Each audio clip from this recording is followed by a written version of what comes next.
Hello दोस्तों, नमस्कार। स्वागत है आपका अपने इस यूट्यूब चैनल में। आज मैं आपको पढ़ाने वाला हूँ नीति निर्देशक तत्व और भारत की संसद से रिलेटेड 50 इंपोर्टेंट प्रश्न जो आने वाली यूपीएससी एग्जाम के लिए बहुत ही ज्यादा इंपोर्टेंट रहने वाले हैं। तो पूरा वीडियो बहुत ध्यान से देखिए। पहला प्रश्न, किसी विधानमंडल के किसी सदस्य द्वारा प्रस्तुत प्रस्ताव को जनमहत्व का अविलंब मामला मानते हुए जो चर्चा की जाती है उसे क्या कहते हैं? इसका सही उत्तर है प्यारे बच्चों ऑप्शन नंबर ए, स्थगन प्रस्ताव। ऑप्शन ए इसका बिल्कुल सही उत्तर है। अगला प्रश्न, संसद के किसी सदन के दो सत्रों के बीच अंतराल किससे अधिक नहीं होना चाहिए? इसका सही उत्तर है प्यारे बच्चों ऑप्शन नंबर सी, 6 महीने। ऑप्शन सी इसका बिल्कुल सही उत्तर है प्यारे बच्चों। अगला प्रश्न, भारतीय संविधान के अनुसार संसद के दोनों सदनों का अधिवेशन एक वर्ष में कम से कम कितनी बार बुलाना जरूरी है? इसका सही उत्तर है ऑप्शन नंबर सी, 2 बार। ऑप्शन सी इसका बिल्कुल सही उत्तर है। अगला प्रश्न, स्वतंत्र भारत की लोकसभा का पहला अध्यक्ष कौन था?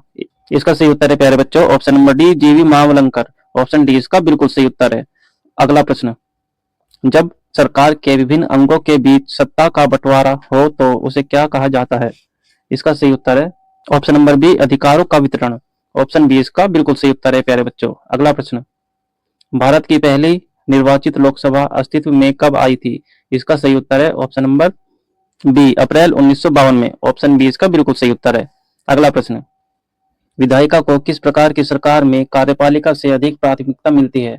इसका सही उत्तर है ऑप्शन नंबर ए, संसदीय सरकार। ऑप्शन ए इसका बिल्कुल सही उत्तर है प्यारे बच्चों। अगला प्रश्न, संसदीय प्रकार की सरकार की एक प्रमुख विशेषता क्या है? इसका सही उत्तर है ऑप्शन नंबर डी, संसद के प्रति मंत्रिपरिषद का सामूहिक उत्तरदायित्व। ऑप्शन डी इसका बिल्कुल सही उत्तर है। अगला प्रश्न, केंद्रीय विधानमंडल का अध्यक्ष बनने वाले पहले भारतीय कौन थे? इसका सही उत्तर है ऑप्शन नंबर सी, विट्ठल भाई पटेल। ऑप्शन सी इसका बिल्कुल सही उत्तर है। अगला प्रश्न, यह कौन तय करता है कि संसद में रखा जाने वाला कोई विधेयक विशेष धन विधेयक है या नहीं? इसका सही उत्तर है ऑप्शन नंबर सी, लोकसभा अध्यक्ष। ऑप्शन सी इसका बिल्कुल सही उत्तर है। अगला प्रश्न, लोकसभा में किसी विधेयक को धन विधेयक के रूप में प्रमाणित कौन करता है? इसका सही उत्तर है प्यारे बच्चों ऑप्शन नंबर डी, अध्यक्ष। ऑप्शन डी इसका बिल्कुल सही उत्तर है। अगला प्रश्न, निम्नलिखित में से कौन विधायिकी सत्र को स्थगित करने की अधिसूचना जारी करता है? इसका सही उत्तर है ऑप्शन सी इसका बिल्कुल सही उत्तर है। अगला प्रश्न, संसदीय शब्दावली में समापन से क्या आशय है? इसका सही उत्तर है प्यारे बच्चों ऑप्शन नंबर ए, संसद के सत्र का अंत। ऑप्शन ए इसका बिल्कुल सही उत्तर है। अगला प्रश्न, विधानमंडल का प्रमुख कर्तव्य क्या है? इसका सही उत्तर है ऑप्शन नंबर बी, नियमों को अधिनियमित करना। ऑप्शन बी इसका बिल्कुल सही उत्तर है प्यारे बच्चों। अगला प्रश्न, निम्नलिखित में से कौन भारत में कानूनों को बनाता है? इसका सही उत्तर है ऑप्शन नंबर सी, राष्ट्रपति और संसद के दोनों सदन। ऑप्शन सी इसका बिल्कुल सही उत्तर है प्यारे बच्चों। अगला प्रश्न, भारतीय संसद में कितने सदन होते हैं? इसका सही उत्तर है option number A, 2। Option A इसका बिल्कुल सही उत्तर है। भारतीय संसद में 2 सदन होते हैं प्यारे बच्चों। अगला प्रश्न, संसद में कौन कौन शामिल है? इसका सही उत्तर है ऑप्शन नंबर ए, राष्ट्रपति, लोकसभा और राज्यसभा। ऑप्शन ए इसका बिल्कुल सही उत्तर है। अगला प्रश्न, संसद के दोनों सदनों की संयुक्त बैठक को भेजे गए विधेयक का पारित होना होता है।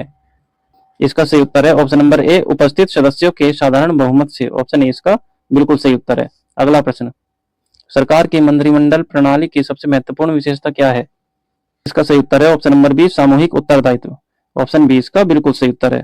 अगला प्रश्न, मंत्रिपरिषद सामूहिक रूप से किसके प्रति उत्तरदायी है?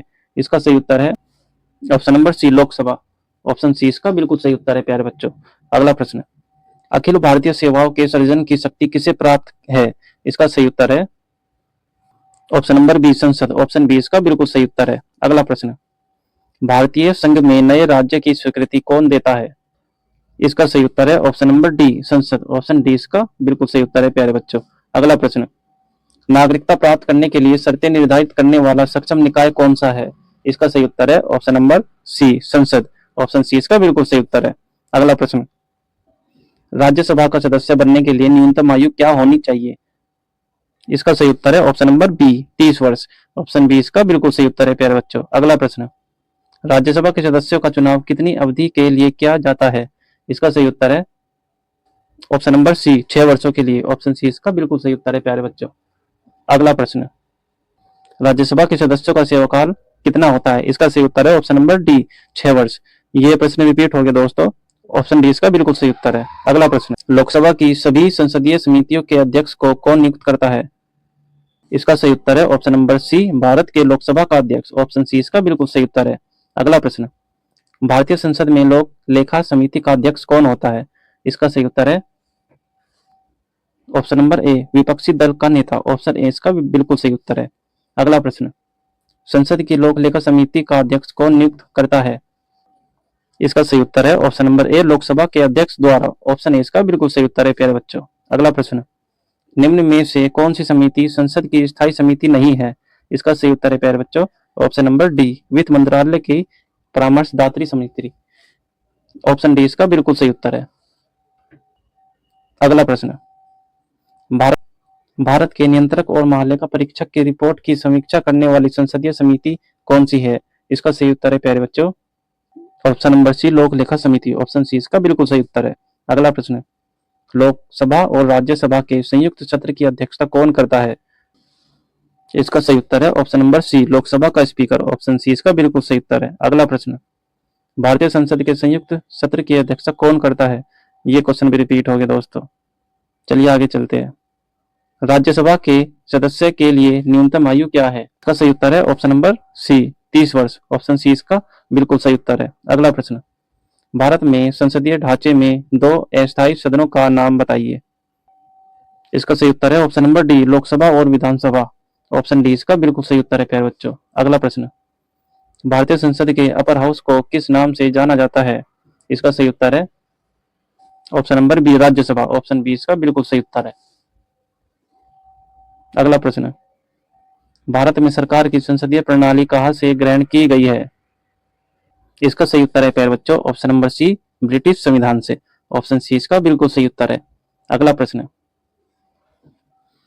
संविधान सभा में यह किसने कहा था कि सरकारी नीति के निर्देशक सिद्धांत किसी बैंक में दिए उस चेक की तरह है जिसका भुगतान बैंक अपनी सुविधा अनुसार करता है? इसका सही उत्तर है प्यारे बच्चों option number A KT Shah. Option A इसका बिल्कुल सही उत्तर है।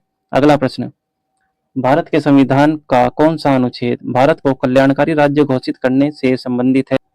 इसका सही उत्तर है ऑप्शन नंबर बी 39 अनुच्छेद 39। ऑप्शन बी इसका बिल्कुल सही उत्तर है।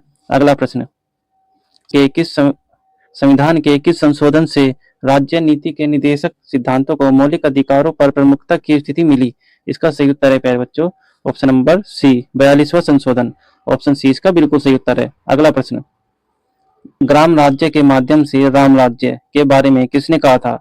इसका सही उत्तर है प्यारे बच्चों option number A Mahatma Gandhi. Option A इसका बिल्कुल सही उत्तर है।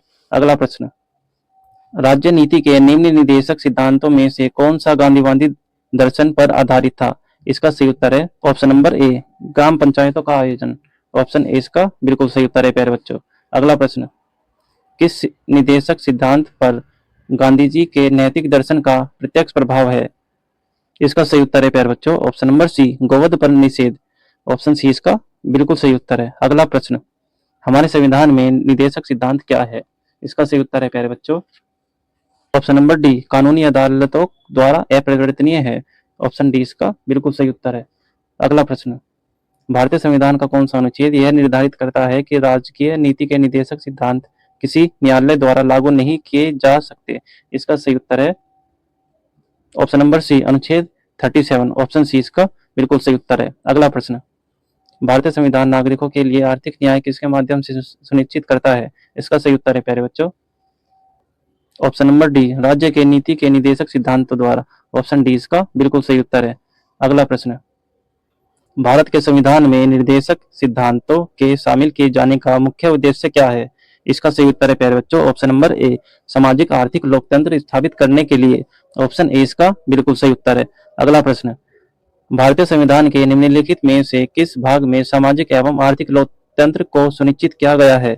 इसका सही उत्तर है प्यारे बच्चों ऑप्शन नंबर सी राज्य नीति के निर्देशक सिद्धांत। ऑप्शन सी इसका बिल्कुल सही उत्तर है। अगला प्रश्न, भारतीय संविधान का भाग 4 निम्नलिखित में से किससे संबंधित है? इसका सही उत्तर है प्यारे बच्चों ऑप्शन नंबर डी राज्य के नीति निर्देशक तत्व। ऑप्शन डी इसका बिल्कुल सही उत्तर है। अगला प्रश्न, भारत के संविधान में शामिल राज्य नीति के निर्देशक सिद्धांतों की अवधारणा किसके संविधान से ली गई है? इसका सही उत्तर है प्यारे बच्चों option number D, Ireland. Option D इसका बिल्कुल सही उत्तर है प्यारे बच्चों।